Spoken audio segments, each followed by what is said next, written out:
அண்மை செய்தியை பார்த்து வருகிறோம். தமிழ்நாட்டையே பட்டா போட்டு விற்க துடிக்கும் திமுக அரசு என்று எதிர்க்கட்சித் தலைவர் எடப்பாடி பழனிசாமி தன்னுடைய கண்டனத்தை அறிக்கை மூலம் பதிவு செய்திருக்கிறார். அந்த அண்மை செய்தியை பார்த்து வருகிறோம்.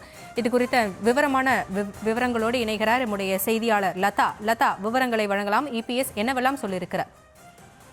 வணக்கம். அதிமுக பொதுச் செயலாளர் எடப்பாடி பழனிசாமி திமுக அரசை கண்டித்து கண்டன பதிவு ஒன்றை வெளியிட்டிருக்கிறார். அவர் வெளியிட்டிருக்கும் அறிக்கையில் தமிழகத்தையே பட்டா போட்டு விற்க துடிக்கும் திமுக அரசுக்கு கண்டனம் என்று குறிப்பிட்டு அந்த அறிக்கையை வெளியிட்டிருக்கிறார்.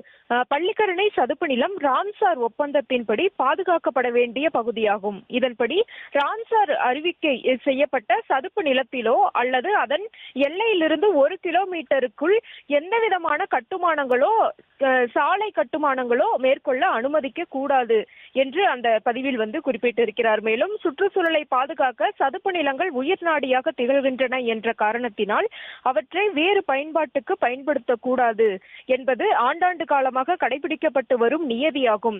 ஆனால் திமுக அரசு இந்த விஷயங்களை தளர்த்தி சுமார் 15 ஏக்கர் நிலத்தை பிரிகேட் என்ற தனியார் கட்டுமான நிறுவனத்திற்கு 2000 கோடி ரூபாய் மதிப்பீட்டில் சுமார் 1250 குடியிருப்புகளை கட்ட அனுமதி வழங்கியுள்ளதாக செய்திகள் வருவதாக இபிஎஸ் குறிப்பிட்டிருக்கிறார். மேலும் என்னதான் நவீன தொழில்நுட்பத்துடன் சதுப்பு நிலத்தில் கட்டிடங்கள் கட்டப்பட்டாலும் அக்கட்டிடத்தின் அஸ்திவாரங்கள் அமைப்பதும் அதன் மேல் எழுப்பப்படும் கட்டிடங்களின் உறுதி தன்மையும் கேள்விக்குறியானதே என்று வல்லுநர்கள் தெரிவிக்கின்றனர் என்றும், மேலும் ஒரு பெரும் வெள்ளத்திற்கும் புயலுக்கும் அக்கட்டிடங்கள் தாங்காது என்று வல்லுநர்கள் தெரிவிக்கின்றார்கள் என்றும் குறிப்பிட்டிருக்கிறார். மேலும் இத்திட்டத்தில் திமுக அரசு பல்லாயிரக்கணக்கான மக்களின் உயிரோடு விளையாடுவதை ஏற்க முடியாது என்றும், சென்னையின் சுற்றுச்சூழலை பெருமளவு பாதிப்பை ஏற்படுத்தக்கூடிய இந்த நாசகர திட்டத்திற்கு தமிழக வனத்துறை, வருவாய்த்துறை, சுற்றுச்சூழல் துறை உள்ளிட்ட அரசு துறைகள் அனுமதி அளித்துள்ளதன் மர்மம் என்ன?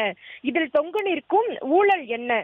இதில் பல்லாயிரம் கோடி கைமாறியதாக வரும் செய்திகள் உண்மையானதா என்பதை இந்த திமுக அரசு தெளிவுபடுத்த வேண்டும் என்றும் பல்வேறு கேள்விகளை எழுப்பி சந்தேகங்களை எழுப்பியிருக்கிறார். மேலும் சென்னையில் வெள்ள பாதிப்பிலிருந்து பாதுகாக்கும் அரணாக திகழக்கூடிய சதுப்பு நிலத்தில் எந்த ஒரு கட்டுமான திட்டத்தையும் செயல்படுத்த இந்த அரசு அனுமதிப்பதை அதிமுக கைகட்டி வேடிக்கை பார்க்காது.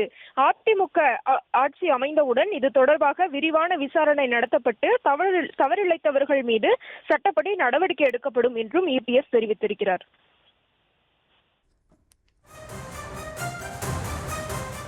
விவரங்களுக்கு நன்றி லதா.